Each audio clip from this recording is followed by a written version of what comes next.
துதி மனமே, இன்னும் பெத்தலையில் பிறந்தவரை போற்றி துதி மனமே, பெத்தலையில் பிறந்தவரை போற்றி துதி மனமே. அன்பார்ந்தவர்களே, ஒவ்வொரு நாளும் இந்த கிறிஸ்து பிறப்பு விழாவையொட்டி பல்வேறு விஷயங்களை குறித்து நாம் சிந்திச்சுட்டு இருக்கோம். அதே போல இந்த நாளில் இந்த கிறிஸ்துமஸை பத்தி நாம் என்ன பார்க்க போறோம் அப்படின்னா, இந்த கிறிஸ்துமஸ் விழா அதற்கு சம்பந்தமான பல்வேறு ஆச்சரியமான விஷயங்களை பற்றி தான் இந்த நாளில் பார்க்க போறோம். வாங்க பார்க்கலாம். முதலாவது, இந்த கிறிஸ்துமஸ் என்ற வார்த்தை. இந்த கிறிஸ்துமஸ் என்ற வார்த்தை கிறிஸ்தஸ் மெஸ்ஸே என்ற சொற்றொடரிலிருந்து வருது. இதனுடைய அர்த்தம் கிரைஸ்ட் மாஸ், அதாவது கிறிஸ்துவினுடைய திருப்பலி அப்படின்னு சொல்லி அர்த்தம்.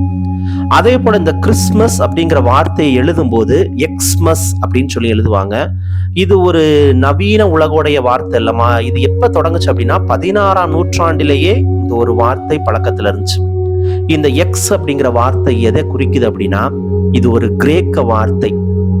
சி என்ற ஆண்டவரினுடைய பெயர் கிறிஸ்து, அதில் வரக்கூடிய முதல் எழுத்து தான் இந்த வார்த்தை. கிறிஸ்தோஸ் அப்படிங்கிற வார்த்தையினுடைய முதல் எழுத்தை குறிக்கக்கூடிய எழுத்து தான் இது. அதனாலதான் இது எக்ஸ்மஸ் அப்படின்னும் சிலர் அந்த காலத்திலிருந்தே அழைச்சுக்கிட்டு இருக்காங்க. இரண்டாவது, கிறிஸ்துமஸ் மரங்கள். ஒவ்வொரு வருடமும் அழகான வளர்ந்த கிறிஸ்துமஸ் மரங்களை நார்வே நாடு லண்டனுக்கு அனுப்பி வைக்கும்.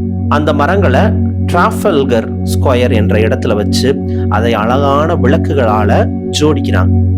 இந்த மரத்திற்கென மிகப்பெரிய ஒரு வரலாறே இருக்கு. 2ஆம் உலக போரில் நார்வே நாட்டுக்கு லண்டன் செய்த உதவிக்காக ஒவ்வொரு வருடமும் இதை தொடர்ந்து செஞ்சுக்கிட்டே இருக்காங்க. 20 மீட்டர் உயரம் அளவுள்ள மரங்களை இவங்களும் வருஷந்தோறும் அனுப்பிக்கிட்டே இருக்காங்க. மூன்றாவதா, ஜிங்கிள் பெல்ஸ் பாடல்.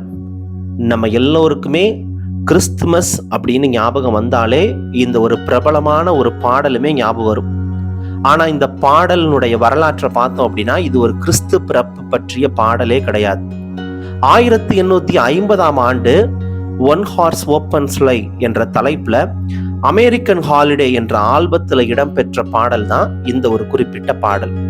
இந்த பாடல் எதற்காக எழுதப்பட்டுச்சு அப்படின்னா, வெறுமனே ஒரு தேங்க்ஸ் கிவிங் ஃபங்க்ஷனுக்கு பாடக்கூடிய பாடல், ஒரு நன்றி கூறும் விழாவுக்கு பாடக்கூடிய பாடல் தான் இந்த பாடல். நான்காவது, முதலாக விண்வெளியில் பாடப்பட்ட கிறிஸ்துமஸ் பாடல் 1965ஆம் ஆண்டு 19ஆம் தேதி டிசம்பர் மாதம் விண்வெளியில வாலிச்சியரா டாம் ஸ்டாஃபோர்ட் அப்படின்னு அழைக்கப்படுகிற 2 விண்வெளி வீரர்கள் என்ன பண்றாங்க அப்படின்னா, நாசாவினுடைய ஜெமினி 6A அப்படிங்கிற ஸ்பேஸ் ஃபிளைட்ல போயிட்டு இருக்கும்போது அவங்க ஜிங்கிள் பெல்ஸ் பாடலை பாடுறாங்க. எனவே முதல்ல விண்வெளியில் பாடப்பட்ட பாடல் அப்படின்னா அது இந்த ஒரு பாடல் தான். ஐந்தாவதா, கிறிஸ்துமஸ் விழா தடை காலம். இதை நம்மளால் நினைச்சு கூட பார்க்க முடியுமா? கிறிஸ்துமஸ் விழா கொண்டாடவே கூடாது அப்படின்னு சொல்லி ஒரு தடை. இது எப்பவோ நடந்த ஒரு விஷயம் இல்ல, 17ஆம் நூற்றாண்டுல தான் நடந்திருக்கு. 1694ஆம் ஆண்டு கிறிஸ்தவர்கள் கிறிஸ்துமஸ் விழாவுக்கான அர்த்தத்தையே மறந்துட்டாங்க.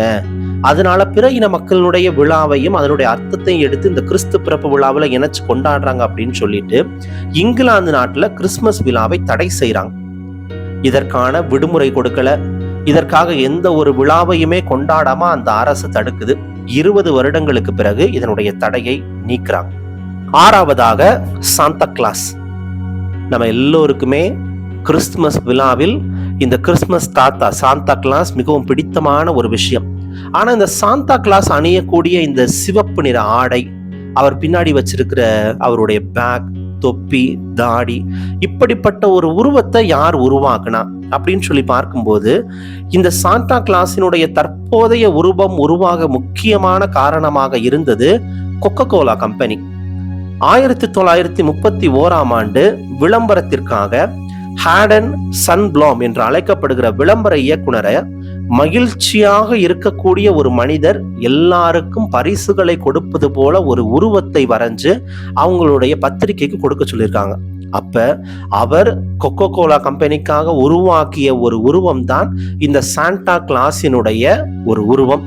அது பிற்காலத்தில் மிகவும் பிரபலம் அடைந்து இப்ப எல்லா சாண்டா கிளாஸுமே அந்த ஒரு குறிப்பிட்ட உருவத்தை எடுத்து அதையே அவருடைய ஒரு நிஜ உருவமா மாத்திட்டாங்க. அடுத்ததாக, கிறிஸ்துமஸ் பாடல்கள்லயே மிக அதிகமாக ஒளிப்பதிவு செய்யப்பட்ட பாடல், the most recorded Christmas song அது எதுன்னு சொல்லி பார்த்தோம் அப்படின்னா த சைலண்ட் நைட், ஹோலி நைட் அப்படின்னு அழைக்கப்படக்கூடிய பாடல்.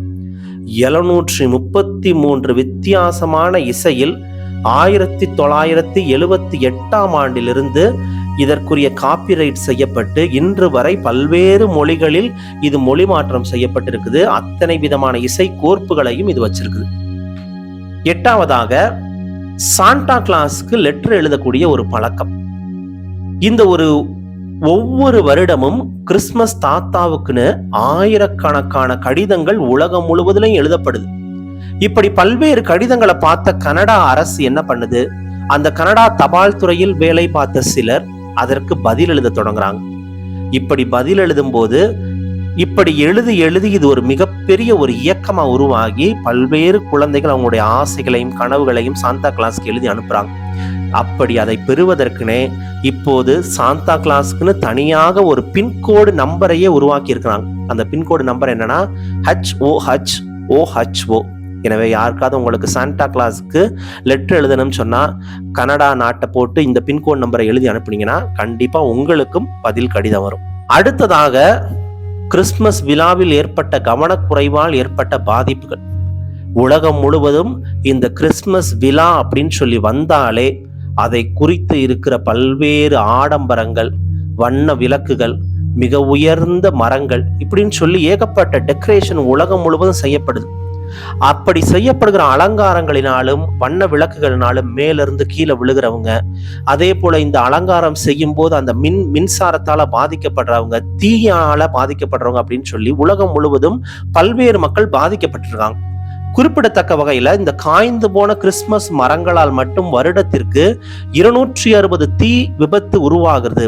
எங்கன்னு பார்த்தோம்னா அமெரிக்காவில் மட்டும் சராசரியாக 12 இறப்புகள், 24 காயம், கிட்டத்தட்ட $16.4 மில்லியன் அளவிற்கு பொருளாதார இழப்பும் பொருள் இழப்பும் ஏற்படுது. அதே போல 150 தீ விபத்துக்கள் மின்சார விளக்குகளால் ஏற்படுது. இதனால் 8 இறப்புகள், 16 காயம், $8.9 மில்லியன் அளவுக்கு பொருள் சேதமும் ஏற்படுது. இந்த எல்லா சேதங்களுமே அமெரிக்கா நாட்டில் மட்டும். இந்த உலகம் முழுவதும் எத்தனை மக்கள் இந்த மாதிரியான அலங்காரத்துல தங்களையே இழக்கிறாங்கன்னு பாருங்க. எனவே நீங்கள் திருவிழா கொண்டாடும் போதும் கிறிஸ்துமஸ் விழாக்களில் உங்களை இணைத்திருக்கும் போதும் அனைவரும் உங்களை பொறுப்போடு செய்ய வேண்டியது நம்முடைய கடமை. அடுத்ததாக கடந்த வருடம் மட்டும் 11.7 பில்லியன் கடிதங்கள், பரிசுகள் கிறிஸ்துமஸ் நேரத்தில் மட்டும் தபால் துறை அலுவலகம் கொண்டு சேர்ப்பதாக தகவல்கள் சொல்லியிருக்கு. கிறிஸ்துமஸை தழுவி பல்வேறு படங்கள் எடுக்கப்பட்டிருக்கு. கிறிஸ்துமஸ் சம்பந்தமாக அல்லது அந்த கிறிஸ்துமஸ் தீமை வைத்து அப்படின்னு சொல்லி நிறைய படங்கள் வந்திருக்குது. ஆனா இந்த எல்லா படங்களிலேயுமே மிக அதிகமான வசூலை செய்த படம் அப்படின்னு சொல்லி பார்த்தோம் அப்படின்னா 2018ஆம் ஆண்டு வெளியான தி கிரிஞ்ச். இது ஒரு கம்ப்யூட்டர் அனிமேட்டட் படம். இது கலெக்ட் பண்ண மொத்த அமௌண்ட் எவ்வளவுன்னு சொல்லி பார்த்தோம்னா $51,28,819 அமெரிக்கன் டாலர். இதற்கு அடுத்ததாக ஹோம் அலோன் அப்படின்னு அழைக்கப்படுகிற ஒரு படம் தான் 1990ஆம் ஆண்டு மிக அதிகமான வசூல் செய்த படம். கடைசியாக உயரமான கிறிஸ்துமஸ் ட்ரீ எங்க வைக்கப்பட்டிருக்கு அப்படின்னா சியாட்டில், வாஷிங்டன் என்ற இடத்துல மிக உயரமான கிறிஸ்துமஸ் ட்ரீ வைக்கப்பட்டிருக்கு. 221 அடி உயரமுள்ள இந்த மரம் தான் அந்த காலத்தில் வைக்கப்பட்ட மிக உயரமான மரம். எனவே இயேசுவில் பிரியமானவர்களே, இந்த கிறிஸ்து பிறப்பை பற்றிய பல்வேறு சுவாரஸ்யமான விஷயங்களை கேட்டோம். கிறிஸ்து பிறப்பை பற்றி இன்னும் மிக முக்கியமான சுவாரஸ்யம், இது எல்லாவற்றையும் தாண்டிய சுவாரஸ்யம் ஆண்டவருடைய பிறப்பு தான். அந்த அதிசயம்தான் இல்லை இந்த எல்லா விஷயங்களையும் விட ஆச்சரியமான ஒரு விஷயம். ஒவ்வொரு வருடமும் நம்முடைய மத்தியில் பிறக்கும் ஆண்டவரை வரவேற்போம். வரவேற்கிற நாம் அனைவரும் குடிலில் மட்டுமல்ல நம்முடைய இதயத்திலும் இடம் கொடுப்போம். ஆண்டவருடைய ஆசீர்வாதத்தை பெறுவோம். அன்பார்ந்தவர்களே, ஷுவன் ஸ்டார் தந்தையர்கள் கடந்த 2006ஆம் ஆண்டு முதல் திருநெல்வேலி அம்பை மெயின் ரோடு பிராஞ்சேரி என்ற இடத்தில் சன்ரைஸ் குழந்தைகள் கிராமம் என்ற அமைப்பை நடத்திட்டு வருகிறார்.